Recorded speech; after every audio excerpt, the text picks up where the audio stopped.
Hiya, this is in response to the video blog I watched recently about pedophiles. It was saying that they are not violent offenders and that the news needs to start reporting more about the common ones and quit focusing on baby snatchers as much. Child abductors are dangerous, but yes, we do need to know more about the common ones as well. He was absolutely right. Pedophiles are not violent by nature. Now let's think about this. Aside from psychologists, police officers or jail or prison guards are probably the most reliable people to tell you about the mentality of pedophiles, right? Why? Duh, because they're around them every day. I have friends and family members in law enforcement, and I've asked about what they see. Most guards' view of the pervy tank, which is a separate unit of the jail where pedophiles, child abusers are kept away from general population, is that they're not like the rest of the population of common thieves and drug dealers and more violent criminals.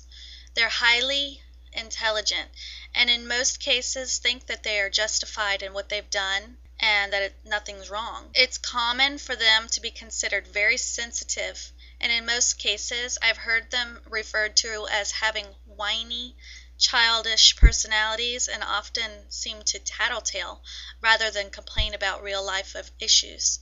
Many pedophiles are often quiet and get along better with children than adults and are often referred to as antisocial in an adult setting.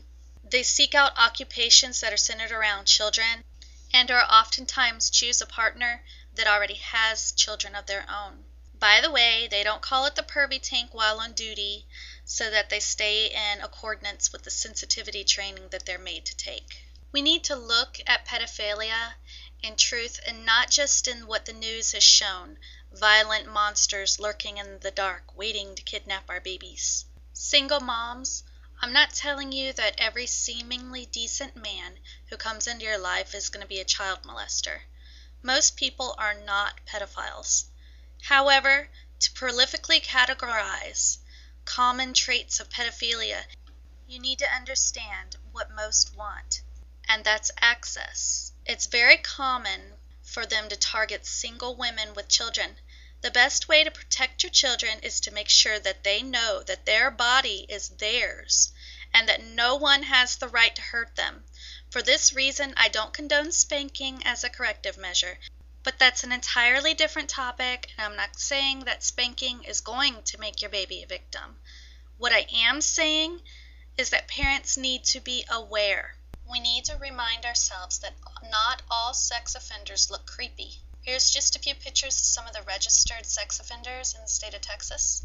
Notice that the sex offenders are not any one race, sex, or age group. So how do we keep our kids safe then? It's a good technique to teach stranger danger. Don't go anywhere with anyone that your parents haven't personally told you was okay first. Call attention to yourself. Yell if you have to. Kick and scream. Walk in groups and try not to go into secluded areas.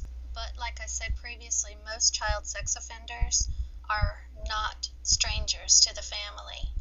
So the most important technique is to not force your child to show affection if they don't feel like it. Make sure your kids know they do not have to show affection to anybody if they don't want to. Make sure your kids know that they do not have to do anything that makes them feel physically uncomfortable. That includes hugging any of your friends, family members. Parents, do not get upset if Mandy doesn't want to hug her Uncle Charlie bye-bye. If you force her to hug or kiss family members and friends, you're essentially saying they have to do what any adult tells them to do, even if it makes them uncomfortable. Or yet worse, Mandy, your body doesn't belong to you. Yeah, that's what they're hearing. Be willing to listen to your children. Kids don't always understand how to explain things.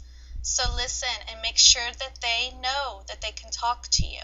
You can teach them all the stranger danger that you want and still not keep them safe if you're not willing to listen. Because the fact is, we don't know everything. We don't know what's going on at all times. And the children usually do know their abusers.